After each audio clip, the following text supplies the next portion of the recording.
guys, we're live. President Trump has signed an executive order allowing for religious organizations to become more vocal when concerning politics. The order demands that the IRS should not take direct action against religious institutions that participate in political activities, especially those concerning endorsement of a political candidate. During his remarks on the bill on Tuesday, the biggest bully, Trump, ironically said, "We will not allow people of faith to be targeted, bullied, or silenced anymore." He said this while simultaneously destroying 215 years of the separation of church and state. Under my administration, free speech does not end at the steps of a cathedral or a synagogue or any other house of worship, he went on. We are giving our churches their voices back, and we are giving them back in the highest form. Yeah, Amanda, the separation of church and state is a phrase used to basically explain the Establishment Clause and the Free Exercise Clause of the First Amendment, which we all know is what allows people to practice whatever religion they want without government interference.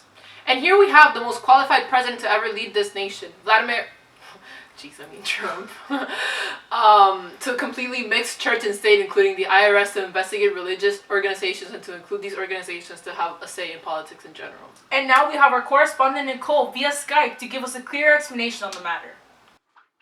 Here we have church, and here we have state, separate like a hazard for the past 215 years, until suddenly El Great Presidente Trump has decided to mix these all together, and you know you got the worst of both worlds. Now back to the studio with Amanda and Shannon. Here's a message from our sponsors. We'll be back after the break.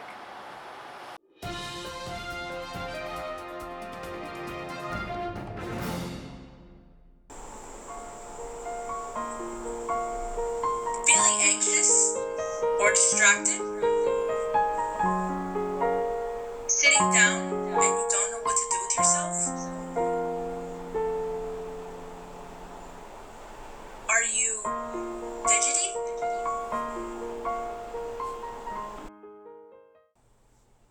With stress levels increasing during testing and graduation season, our demand for fidget cubes and spinners skyrocketed.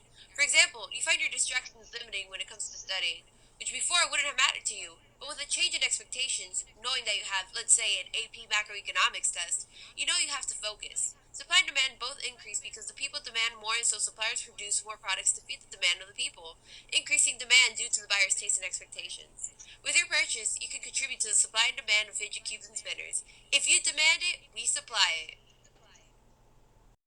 Call now and receive 2 fidget cubes and complimentary fidget spinners for only $10. Welcome back to WSAN News.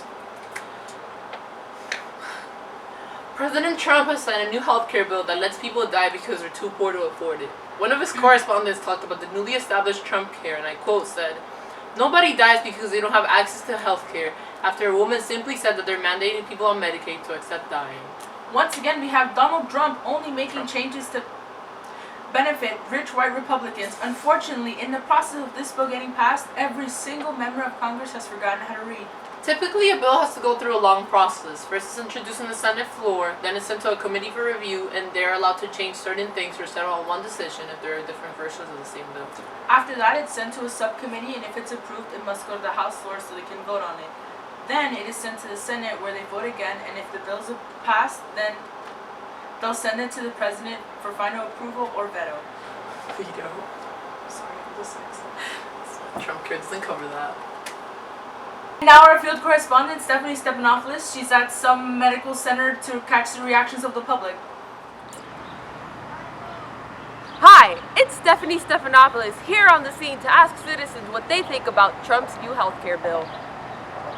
I think it's a terrible idea. All of my patients are incredibly worried, as well as their families, because they don't have enough to cover all the medical bills. With Obama, we didn't really have to worry about anything like this, but with this buffoon as a president, everything's basically up in arms. Ay, mijita, bueno, yo creo que el healthcare nuevo yo creo que está malísimo, porque imagínate tú, esto va a costar tanto dinero y es que los trabajos aquí están malísimos y no se encuentra trabajo en ningún lado, imagínate tú. No sé, es que ahora el viejo y yo estamos aquí y no tenemos cómo pagar esto, nosotros no tenemos trabajo. Well, I really like the new bill because our healthcare system is broken. Because our last president only cared about like the poor people and those immigrants.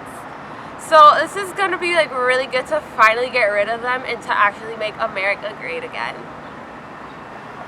As you can see, people had very mixed responses based on the new healthcare bill that Trump has just passed. Now, back to Shannon and Amanda at the studio. And that's all we have today for WSAN News. This has been Shannon Rodan. And Amanda Alba. Tune in tonight at 11 to see if Congress finally learned how to read.